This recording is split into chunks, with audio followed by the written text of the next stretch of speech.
Retour à la Maison Blanche. Et on le sait, il ne va pas traîner pour faire bouger les choses. Volonté d'envahir le Groenland, d'intégrer le Canada aux États-Unis, ingérence dans les démocraties européennes.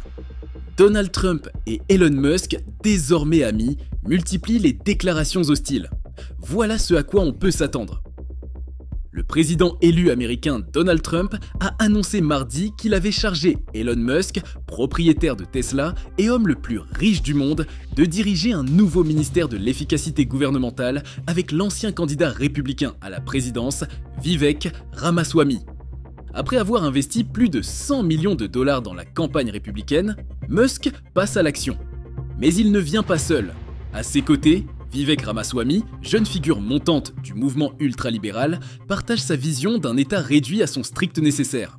Ensemble, ils ambitionnent d'économiser 2000 milliards de dollars en détruisant les structures jugées inefficaces tout en modernisant l'administration. Leur feuille de route est claire.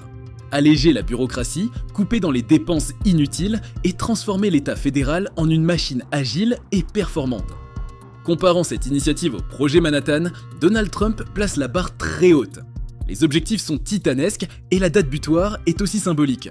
Le 4 juillet 2026 pour célébrer les 250 ans de l'indépendance américaine. Derrière ces réformes se cache une philosophie disruptive, incarnée par le tout nouveau ministère Doge. Inspiré du Dogecoin, cette crypto-monnaie devenue un mème, ce ministère reflète l'esprit d'innovation et de provocation propre à Musk. Sous ses airs décalés, le Doge a pour but de révolutionner l'administration en appliquant des méthodes empruntées au monde entrepreneurial. Ici, les décisions doivent être rapides, audacieuses et efficaces. Trump et Musk envoient un message qui dit qu'il est temps de secouer les vieilles fondations de l'État. Musk, connu pour sa haine de la bureaucratie, a maintenant les moyens de mettre ses idées en pratique. Il ne s'agit pas de réformettes, mais d'un démantèlement en profondeur, visant notamment les agences fédérales considérées comme obsolètes. L'objectif est d'éradiquer ce que Trump appelle l'État profond, une bureaucratie jugée trop puissante et trop résistante au changement. Pour Musk et Ramaswamy, le temps presse. Le duo entend utiliser des méthodes radicales pour redessiner l'appareil d'État. Des agences pourraient être fermées, des milliers de postes être supprimés et les réglementations allégées. Jusqu'où iront-ils pour atteindre leurs objectifs? Les défenseurs de l'État alertent sur les risques d'un tel radicalisme. Ils craignent une déstabilisation majeure avec des conséquences qui pourraient être désastreuses pour les services publics et les plus vulnérables. Mais pour Musk et Ramaswamy, ces sacrifices sont nécessaires pour sortir le gouvernement de l'immobilisme.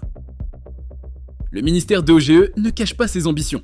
À travers une approche inspirée du monde de la tech, il vise à faire de l'administration publique une structure aussi efficace qu'une entreprise performante. Fini les délais interminables et les lourdeurs administratives. Place à une gestion rapide, optimisée et tournée vers l'avenir. Mais cette vision divise profondément. Si certains y voient une opportunité historique de moderniser le gouvernement, d'autres dénoncent un danger pour les institutions démocratiques. Les oppositions seront nombreuses au Congrès, parmi les fonctionnaires, mais aussi dans l'opinion publique. Menace d'annexion. Il n'est pas encore installé à la Maison Blanche, mais Donald Trump a déjà manifestement enfilé son costume de patron de la première puissance mondiale. Après avoir menacé de faire usage de la force économique contre son voisin canadien, qui l'invite à devenir le 51e État américain, le milliardaire s'est attaqué frontalement mardi 7 janvier 2025 au Groenland et au Panama.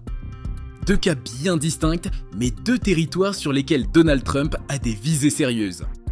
Territoire autonome depuis 1979, mais sous la souveraineté du Danemark depuis 2 siècles, le Groenland a déjà fait l'objet de 2 tentatives américaines de s'approprier la plus grande île du monde. Après le président Monroe en 1867, Harry Truman avait proposé 100 millions de dollars en 1946 à la sortie de la guerre pour obtenir la propriété de cet immense territoire à 80% recouvert de glace et peuplé d'à peine plus de 50 000 habitants. Donald Trump avait émis le même souhait en 2019. Le voilà qui revient à la charge, estimant que son rattachement aux États-Unis est une nécessité absolue pour la sécurité nationale et la liberté à travers le monde. Il a évoqué des mouvements de bateaux russes et chinois et a menacé le Danemark de droits de douane très élevés s'il ne renonçait pas à ce territoire autonome. Le Groenland est aux Groenlandais, a répliqué la première ministre danoise, quand le ministre français des Affaires étrangères, Jean-Noël Barrot, estime qu'il n'est pas question de laisser Trump menacer les frontières souveraines de l'UE. Un bras de fer sur fond de guerre de communication, car dans le même temps, le fils du président, Donald Trump Jr., atterrissait au Groenland avec un avion siglé Trump et diffusait des images de son escale avec des habitants portant des casquettes MAGA, Make America Great Again, et promettant de revenir. Au-delà de sa position stratégique dans l'Arctique, le Groenland possède des eaux très poissonneuses et de nombreuses terres rares, peu exploitées jusqu'ici, mais indispensables aux énergies vertes et aux nouvelles technologies. Construit par des soldats américains au début du XXe siècle, le canal du Panama, qui a révolutionné la circulation maritime, est officiellement passé sous le contrôle du Panama en 1999. Une décision prise par Jimmy Carter, décédé il y a quelques jours et que Trump considère comme une erreur historique. Ils ne nous traitent pas de manière juste, ils font payer nos navires davantage que les navires d'autres pays, a-t-il expliqué le regard noir lors d'une conférence de presse à Mar-a-Lago, en s'en prenant vertement aux autorités panaméennes. Là encore, la rivalité avec la Chine, dont de nombreux navires empruntent le canal, est en toile de fond de la réflexion du président américain, qui n'a pas exclu, dans le cas du Panama comme dans celui du Groenland, d'avoir recours à la force. Une menace sidérante dont il reste difficile de savoir à quel point il faut la prendre au sérieux, mais qui donne le ton de son deuxième mandat à 10 jours de la cérémonie d'investiture et de son retour à la Maison-Blanche. Musk accusé d'ingérence dans les élections allemandes.